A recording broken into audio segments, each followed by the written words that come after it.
Good morning students. एक बार फिर से मैं उपस्थित हूँ आपके नाइन्थ क्लास के एक नए चैप्टर के साथ। People as a resource. People as a resource के हिसाब से अगर हम बात करें, वैसे ये चैप्टर बहुत इजी है, बहुत आसान है। और ये इतना आसान है, आप ऐसे समझ सकते हो कि आपके आसपास में जो एक ह्यूमन की कंडीशन है, एक इंसान की जो कंडीशन है, मानव की जो कंडीशन है, उसके इम्पोर्टेंस को बेसिकली यहाँ पे बताने की कोशिश कर रहा है। और आपको इससे ये जानने को मिलेगा कि एक ह्यूमन का इम्पोर्टेंस क्या है किसी भी समाज या किसी भी देश के सिस्टम को डेवलप करने के लिए। दूसरी बात ये है कि किसी भी राष्ट्र या समाज के अंदर पॉपुलेशन का क्या इम्पोर्टेंस हो सकता है, या पॉपुलेशन को हम एक बेहतर ढंग से कैसे क्रिएट कर सकते हैं, कैसे बना सकते हैं, या सिर्फ क्या पॉपुलेशन हो जाने से क्या वो अपने आप में देश का एक बहुत बड़ा रिसोर्सेज हो सकता है। इन सारी चीज़ों पे हम लोग यहाँ पे बात करेंगे और समझने की कोशिश करेंगे। तो आइए शुरू करते हैं। पॉपुलेशन के इम्पोर्टेंस का अंदाज़ा इस बात से लगाया जा सकता है, जैसा कि आप देख भी सकते हैं कि इस सेंटेंस के शुरू में इसने बताया है कि population of a nation can be asset rather than liability. मतलब ये है कि किसी भी राष्ट्र के लिए, किसी भी देश, किसी भी समाज के लिए जो पॉपुलेशन है एक इम्पॉर्टेंट एसेट के रूप में होता है। मैं आपको थोड़ा सा एक एग्जांपल देना चाहूँगा। जैसे 1945 में जापान में एक बहुत बड़ी घटना घटी थी, जब सेकेंड वर्ल्ड वॉर के टाइम में अमेरिका ने जापान पे हमला किया था, जिसमें कि उसके नागासाकी और हिरोशिमा को उसने बर्बाद किया था। एटॉमिक यहाँ पे हमला हुआ था। उस एटॉमिक हमले के बाद कहा जाता है कि नागासाकी और हिरोशिमा के अंदर लगभग 50,000 से ज़्यादा लोग मारे गए थे। उस कंडीशन में जब 1945 के हिसाब से अगर हम बात करें, तो जापान की एक तो जनसंख्या भी कम कम थी। जापान एक छोटा देश था, और उसके 50,000 जब लोग मारे गए, एक अंदाज़ा लगाया जा सकता है कि जब उसका एक इम्पॉर्टेंट एसिड जब मारा गया, तो जापान के फिर से उठ खड़ा होने की जो एक कह सकते हैं कि जो एक स्टोरी है, जो एक कहानी है, वो काफ़ी इंटरेस्टिंग है। और कहीं ना कहीं जापान ने इस चीज़ को करके दिखाया कि जो भी उसके पास जनसंख्या थी, जो भी जनसंख्या उसके पास बची, या जो भी लोग थे उनके पास, उन लोगों के आधार पर क्या किया कि जापान आगे फिर से उठ खड़ा हुआ और आगे चल करके उसने दिखाया। तो ये सारे कंडीशंस थे। और कहीं ना कहीं उस जापान के डेवलपमेंट के हिसाब से अगर हम बात करें, तो कहीं ना कहीं वहाँ के जो लोग थे, उनका जो कंट्रीब्यूशन था उस देश और समाज के लिए बहुत ज़्यादा इम्पॉर्टेंट था। कहा जाता है कि population of a nation can be asset rather than liability. Second चीज़ है कि people as a resource refers to a country's working people in the terms of their existing productivity, skills and abilities.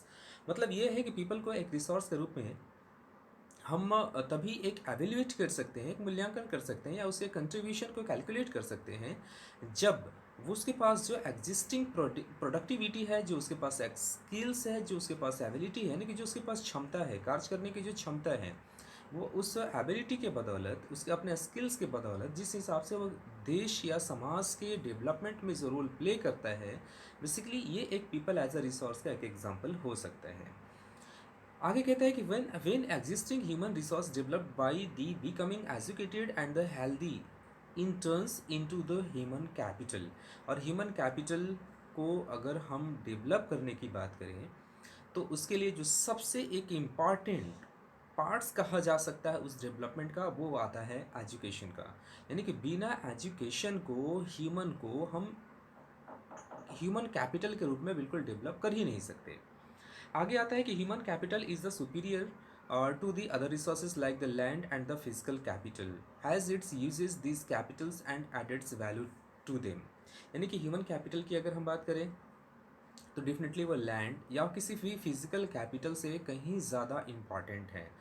और कहता है कि this capital and adds value to them. मतलब आप इससे अंदाज़ा लगा सकते हैं कि अगर हमारे पास बहुत सारे रिसोर्सेज हैं, बहुत सारी चीज़ें हमारे पास अवेलेबल हैं, लेकिन उसको यूटिलाइज़ करने का अगर हमारे पास स्किल्स नहीं है, हमारे पास एबिलिटी नहीं है, तो सारी स्किल्स या सारे रिसोर्सेज होते हुए भी क्या हो सकता है कि हम अपने आप को, ना तो हम अपने देश को, ना हम अपने समाज को क्या कर सकते हैं कि डेवलप नहीं कर सकते हैं।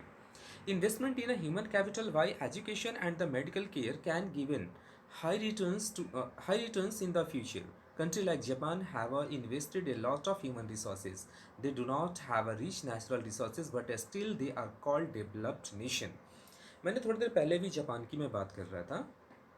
जापान के बारे में भी यहाँ पे लिखा हुआ है कि डेवलप करने के तो कई सारे तरीके हैं, लेकिन उसमें भी कहता है कि medical care can high give high returns in the future. मतलब ये कहता है कि अगर आप मेडिकल केयर की फैसिलिटीज़ है आपके यहाँ, या किसी भी देश या किसी भी समाज के लिए, अगर मेडिकल की जो फैसिलिटीज़ जितनी ज़्यादा होगी, लोग उतने ज़्यादा हेल्दी होंगे, और लोग जितने ज़्यादा हेल्दी होंगे, उनसे हम बहुत ज़्यादा की उम्मीद रख सकते हैं कि उससे जो कंट्री का जो डेवलपमेंट का जो कंडीशन होगा वो बिल्कुल हाई हो सकता है। दूसरे हिसाब से बात कर रहा है कि कंट्री लाइक जापान की अगर हम बात करें, तो उसने क्या किया कि ह्यूमन रिसोर्सेज की डेवलपमेंट पे उसने बहुत ज़्यादा इन्वेस्टमेंट किया। और कहता है कि they do not have a reach natural resources, यानी कि जापान एक ऐसा देश था जिसके पास नेचुरल रिसोर्सेज की बहुत बड़ी कमी थी, बट इसके बावजूद भी उसने क्या किया कि अपने आप को एक डेवलप राष्ट्र के रूप में, एक देश के रूप में क्या किया कि दुनिया के सामने उसने अपने आप को स्टैंड किया। ये जापान के लिए एक बहुत बड़ी अचीवमेंट थी। Human beings perform many activities which can be grouped into economic and non-economic। यानी कि अगर हम चूँकि डेवलपमेंट की बात कर रहे हैं और इकोनॉमिक्स पढ़ रहे हैं, तो डेफिनेटली हम यहाँ पे इकोनॉमिक और नॉन इकोनॉमिक कंडीशंस के हिसाब से ही बात करेंगे। तो यानी कि जो हमारे बीच में, यानी कि हमारे सोसाइटी के अंदर, किसी भी देश के अंदर जो मेनली जो एक्टिविटीज़ होता है वो दो तरह का होता है। एक होता है इकोनॉमिक एक्टिविटीज़ और एक होता है नॉन इकोनॉमिक एक्टिविटीज़।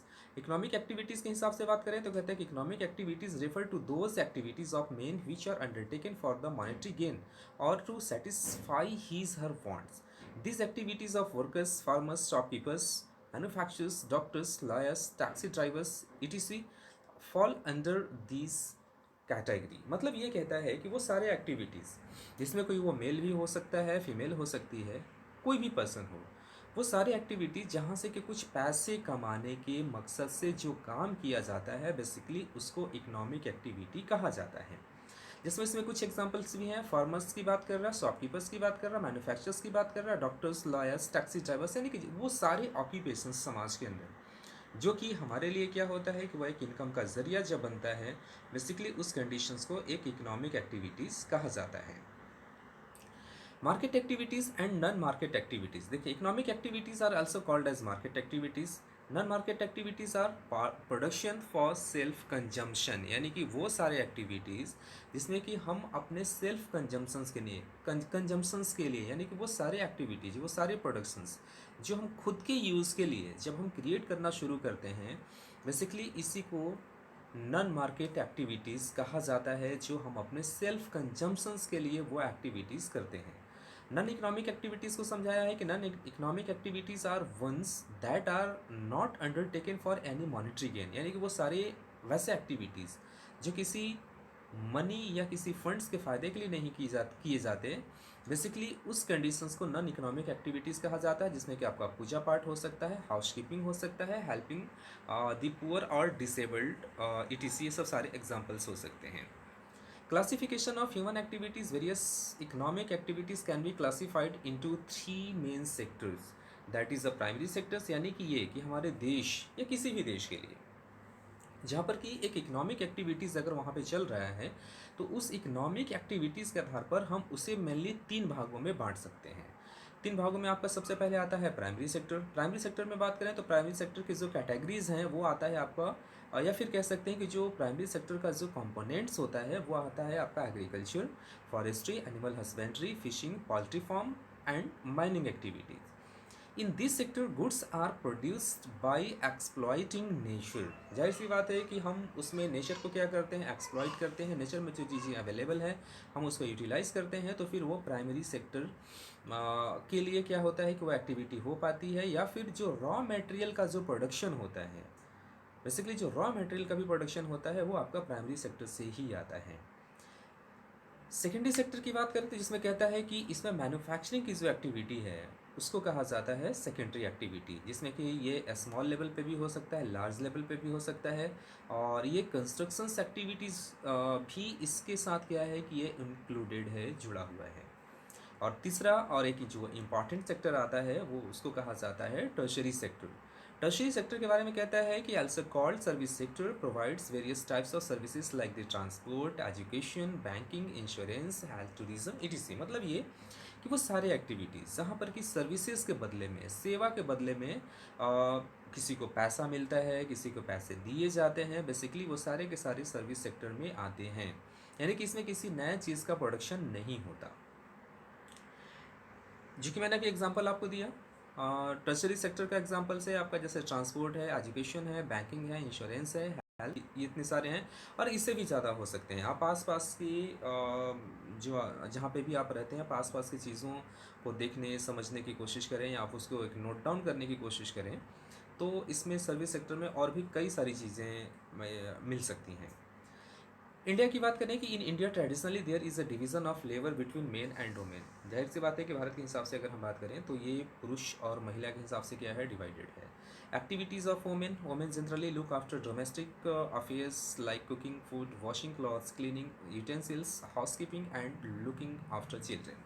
जाहिर सी बात है कि महिलाओं के हिसाब से हम बात करें तो समाज में महिलाओं का रोल तो काफ़ी इम्पॉर्टेंट तो है ही, लेकिन ज़्यादातर ये देखा जाता है कि इनका जो यूजेस है वो ज़्यादातर डोमेस्टिक अफेयर्स में ज़्यादा यूज़ होता है, जिसमें कि घर के जो अलग अलग जो काम हो सकते हैं उन कामों के देख रेख में महिलाओं को यूज़ किया जाता है या महिलाएं करती हैं। ह्यूमन कैपिटल की बात करें तो human capital is the stock of skill and productive knowledge embodied in human beings. Population यानी कि human beings become human capital when it is provided with better education, training and health care facilities. यानी कि human capital के हिसाब से बात करें तो ह्यूमन को एक कैपिटल के रूप में हम तभी डेवलप कर सकते हैं जब हम उसे बेटर एजुकेशन दें, ट्रेनिंग दें, हेल्थ केयर की फैसिलिटीज़ को बेटर करें, तो फिर हम ह्यूमन को भी एक कैपिटल के रूप में डेवलप कर सकते हैं। उसके बाद आपका आता है quality of population. Quality of population के हिसाब से बात करें तो quality of population depends upon the literacy rate, life expectancy and skill formation acquired by the people of the country. यानी कि क्वालिटी ऑफ पॉपुलेशन के हिसाब से अगर हम बात करें तो जाहिर सी बात है कि उस पॉपुलेशन को कहा जाता है जिसकी लिटरेसी की जो कंडीशन है वो बेहतर है, जहाँ पर के स्किल फॉर्मेशन हो रहा है और कंट्री के डेवलपमेंट में उसका जो रोल है बहुत इम्पॉर्टेंट है। बेसिकली ये जो सारी कंडीशंस हो सकते हैं वो क्वालिटी ऑफ पॉपुलेशन कहा जा सकता है। तो जब हम क्वालिटी ऑफ पॉपुलेशन की बात कर रहे हैं, इसमें रोल ऑफ जो एजुकेशन है, यानी कि कहीं ना कहीं एजुकेशन का जो रोल है वो बहुत ज़्यादा इंपॉर्टेंट है और बिना एजुकेशन को ह्यूमन को कैपिटल के रूप में हम डेवलप नहीं कर सकते हैं। जैसा कि लिखा भी है, education is the most important component of human resources development. It contributes towards the growth of society, enhances the national income, cultural richness and increases efficiencies of governance। मतलब ये कहता है कि एजुकेशन एक काफ़ी इम्पॉर्टेंट कंपोनेंट्स है development का और ये जो है सोसाइटी को डेवलप करता है, नेशनल इनकम को इन्हांस करता है यानी कि उसको बढ़ाता है, कल्चरली कह सकते हैं कि समाज को डेवलप करता है और ये कहीं ना कहीं इंक्रीज एफिशिएंसी ऑफ गवर्नेंस, यानी कि जो शासन के जो तरीके हैं, समाज की जो एक धारणा है, समाज के जो रूल एंड जो रेगुलेशंस हैं, उन सारी चीज़ों को क्या करता है, एक आसान करता है रूल ऑफ एजुकेशन।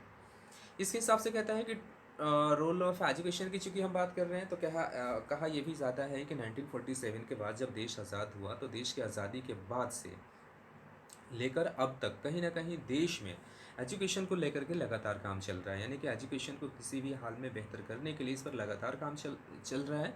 इसको लेकर के आपके बुक में एक छोटा सा एक कह सकते हो कि डेटा भी दिया हुआ है। जैसे ये 1951 से 1951 टू 52 का एक डेटा है जिसमें कि टोटल जीडीपी का जो कंट्रीब्यूशन था उसमें 0.64 जो परसेंट था वो एजुकेशन पे खर्च होता था, जिसके बारे में कहता है कि फिर ये 2002 या 3 तक आते आते 3.9% जो इन्वेस्टमेंट था वो कहीं ना कहीं एजुकेशन पे था, जबकि कहता है कि नेशनल गोल जो था वो 6% का था हमारा जीडीपी का।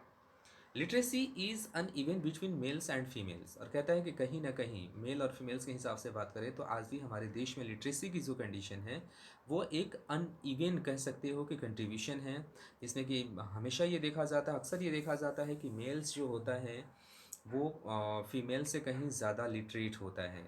और ये भी देखा जाता है कि अर्बन एरिया के हिसाब से बात करें या रूरल एरिया के हिसाब से बात करें, दोनों के बीच में काफ़ी डिफरेंसेस देखने को मिलता है। यानी कि जो ग्रामीण क्षेत्र में जो महिलाएं हैं कहीं ना कहीं उनके जो पढ़े लिखे का जो परसेंटेज है वो अभी भी काफ़ी कम है और शहरी क्षेत्रों में ज़्यादा है। Urban population is more literate compare to rural. There were 7.68 lakh schools by 2004 and 5, यानी कि 2004-5 तक हमारे देश में 7.68 लाख स्कूल्स थे. But education is diluted by the poor quality of schooling and high drops out rates. लेकिन कहता है कि स्कूलों की कंडीशन या तो बेहतर नहीं होने की वजह से, या फिर एजुकेशन की जो कंडीशन है वो शायद एक क्वालिटी एजुकेशन नहीं होने की वजह से कहीं ना कहीं एजुकेशन का जो टारगेट था हमारे देश में शायद हम उसको आज तक अचीव नहीं कर पाए. और इसलिए कहा भी जाता है कि हमारे देश की एक बहुत बड़ी जनसंख्या है अभी भी वो इलिटरेट है. सर्व शिक्षा अभियान यानी कि गवर्नमेंट के कुछ ऐसे प्रोग्राम्स थे जिसमें कि स्कूलों के साथ साथ लोगों को एजुकेट करने के लिए, एजुकेशन से जोड़ने के लिए कई सारे प्रोग्राम्स लॉन्च किए गए थे, जिसमें था सर्व शिक्षा अभियान. इसके बारे में कहता है कि is a significant step towards providing elementary education to all children below of the age of 14, यानी कि 14 साल से कम उम्र के जो बच्चे थे, जो एज ग्रुप था, इसमें सबको शिक्षित करने का अभियान था. वैसे भी आप जानते हो कि भारत जैसे देश में 14 ईयर्स तक, यानी कि ये एक फंडामेंटल राइट्स में भी आता है जिसमें कि आपको फ्री में एजुकेशन गेन करने का भी आपका ये राइट्स बनता है. इसके अलावा जब हम क्वालिटी ऑफ पॉपुलेशन की बात कर रहे हैं उसमें हेल्थ का भी बहुत बड़ा कंट्रीब्यूशन है. Health is another very important component of human resources development. Efficiency of workers largely depends on their health. यानी कि काम करने की कैपेसिटी तभी डेवलप हो सकती है जब हम हेल्दी हों. अगर हम फिज़िकली या मेंटली अगर हम हेल्दी नहीं हैं तो डेफिनेटली हमारे अंदर जो काम करने की जो कैपेसिटी होगी वो बहुत कम होगी. और हम ये भी कह सकते हैं कि जो हमारे सोसाइटी के डेवलपमेंट के लिए जो हमारा एक कंट्रीब्यूशन होना चाहिए शायद उस हिसाब से हम अपने आप को कंट्रीब्यूट नहीं कर पाएंगे. There has been considerable improvement in the country's health standard. लेकिन कहता है कि सरकार के लगातार प्रयासों की वजह से कहीं ना कहीं जो हेल्थ की कंडीशन है वो भी लगातार हमारे देश में इम्प्रूव हुआ है. जिसके बारे में कहता है कि life expectancy at the time of birth in India rose from 37.2 years in 1951 था, जबकि 63.9 ईयर्स हो गया 2001 में. मतलब ये है कि कहीं ना कहीं हम एवरेज एज के हिसाब से बात करें, यानी कि लोगों के जो जीने की जो क्षमता थी, इसके बारे में कहता है कि 1951 तक 37.2 ईयर्स था, यानी कि लगभग इस एवरेज ईयर्स तक ही लोग जी पाते थे. लेकिन जिसके बारे में कहता है कि आगे ये फिर 2001 तक जो लाइफ एक्सपेक्टेंसी जो था वो 63.9 ईयर्स तक हो गया. मतलब ये था कि कहीं ना कहीं लोगों की जो एवरेज जीने की जो क्षमता थी वो 64 ईयर्स तक लगभग पहुंच गया. तो क्या लगता है क्या रीज़न हो सकता है? तो डेफिनेटली जो पहले क्या था कि जब हम ये 1951 की जब हम बात कर रहे हैं तो 1951 में हमारे पास मेडिकल फैसिलिटीज़ की बहुत बड़ी कमी थी. उस हिसाब से वैक्सीन्स नहीं थे, हमारे पास मेडिसिन्स नहीं थे, हेल्थ केयर की सुविधाएं नहीं थी. तो जिस वजह से मरने वाले लोगों की जो संख्या थी वो भी ज़्यादा थी और लोग एक लंबे समय तक सर्वाइव नहीं कर पाते थे. लेकिन 2001 तक आते आते क्या हुआ कि हमने मेडिकल सेक्टर्स में बहुत ज़्यादा काम किया और यही एक रीज़न रहा कि मरने वाले लोगों की जो संख्या थी उसको भी हमने कम किया और हमने अपने समाज में हेल्दी जो हमारे पीपल थे उनकी भी संख्या को हमने बढ़ाया. इसी तरह से कहता है कि infant mortality rate has come down from 147 to 47 by 2010. मतलब ये भी कहता है कि इसी तरह से जो मोर्टिलिटी रेट हम आपको बता दें, मोर्टिलिटी रेट एक वो कंडीशन होता है जब एक न्यू बेबी बॉर्न होता है और न्यू बेबी बॉर्न 1000 जो जन्म लेने वाले बच्चे होते हैं, हर एक 1000 पे जो न्यू बेबी बॉर्न होता है उसमें मरने वाले बच्चों की जो संख्या होती है बेसिकली उसी को मोर्टिलिटी रेट कहा जाता है. जिसके बारे में कहता है कि ये जो था वो पहले जहाँ पे 147 था, यानी कि लगभग 1000 में 147 बच्चों की डेथ हो जाती थी, जो कि अब घट करके 2010 तक ये महज 47 पे आ रुक गया. मतलब ये था कि कहीं ना कहीं रुकने का मेन रीज़न क्या है, हेल्थ केयर को डेवलप किया जाना. Infant mortality rate is the death of the child under 1 year of age. यानी कि ये भी आपको जानना ज़रूरी है कि जो इन्फेंट मोर्टिलिटी रेट होता है ये बेसिकली 1 साल तक के बच्चों के हिसाब से ये कैलकुलेट किया जाता है. यानी कि लगभग 1 साल तक के जो बच्चे होते हैं जो न्यू बेबी बॉर्न मैंने बताया, और वो 1 साल तक अगर सर्वाइव कर जाते हैं तो वो ठीक है। अदरवाइज़ उनके 1 साल के पहले अगर किसी भी रीज़न से अगर उनकी डेथ होती है तो बेसिकली वो मोर्टिलिटी रेट में उनका कह सकते हैं कि कैलकुलेशन किया जाता है। India has built up a vast health infrastructure but still much more is needed to be done। यानी कि कहता है कि भारत ने तो वैसे बहुत ज़्यादा डेवलप किया ही अपने आप को हेल्थ केयर की एरिया में, लेकिन अभी भी बहुत सारा काम किया जाना बाकी है। अनएम्प्लॉयमेंट की बात करें तो अनएम्प्लॉयमेंट आपको पता है कि हमारे समाज के लिए एक बहुत बड़ी अभिशाप है।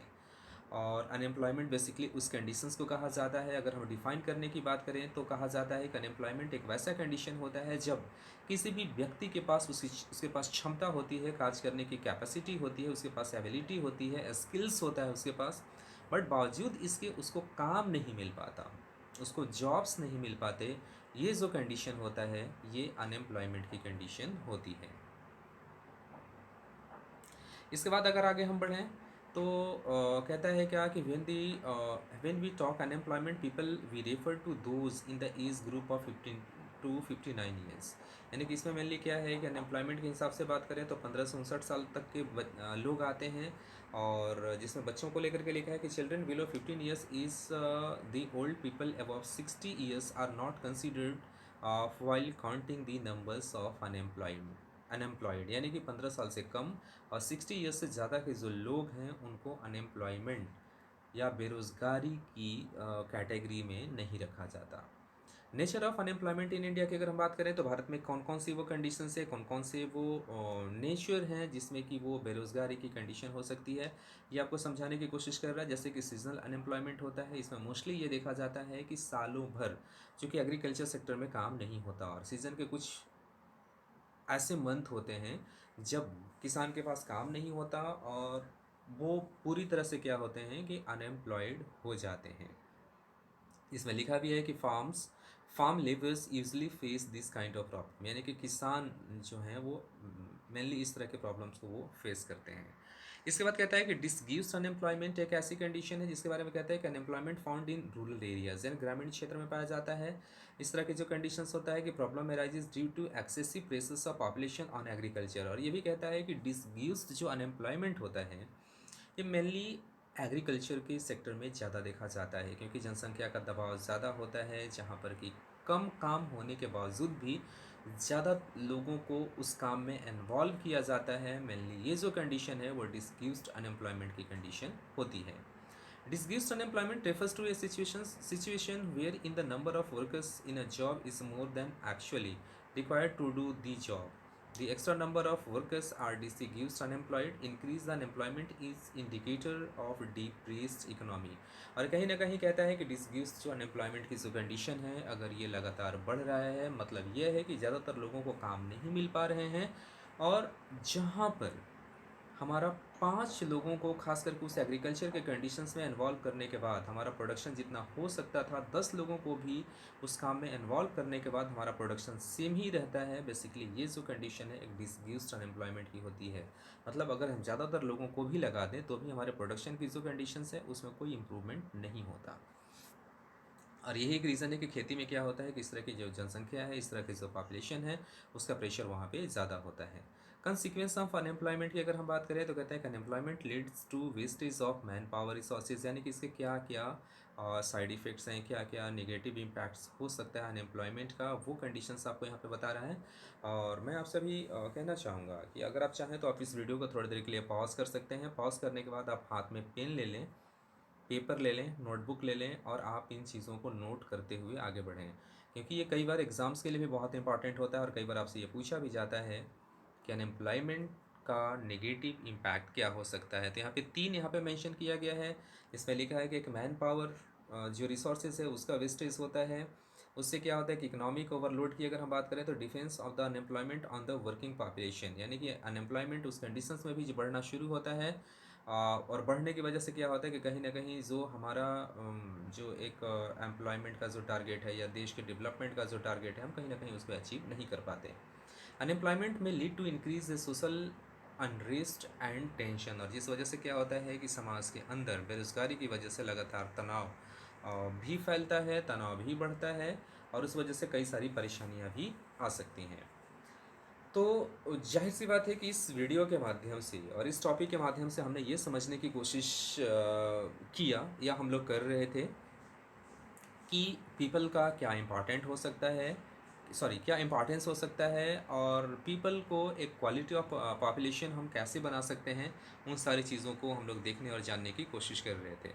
तो मैं एक बार फिर से कहूँगा कि आप इस वीडियो को देखने के साथ साथ आप एक बार चैप्टर्स को भी रिव्यू करें, तो आपको ये जो चैप्टर है वो ज़्यादा बेहतर ढंग से समझ में आएगा। अगर फिर भी इसके बाद भी अगर आपके पास कोई सवाल होता है, कुछ सुझाव हैं आपके पास, तो आप कमेंट्स बॉक्स में जा कर के आप हमसे पूछ सकते हैं और मैं पूरी कोशिश करूँगा आपके सवाल का जवाब देने का। तो आज यहीं तक, हम लोग मिलते हैं अगले चैप्टर में फिर से।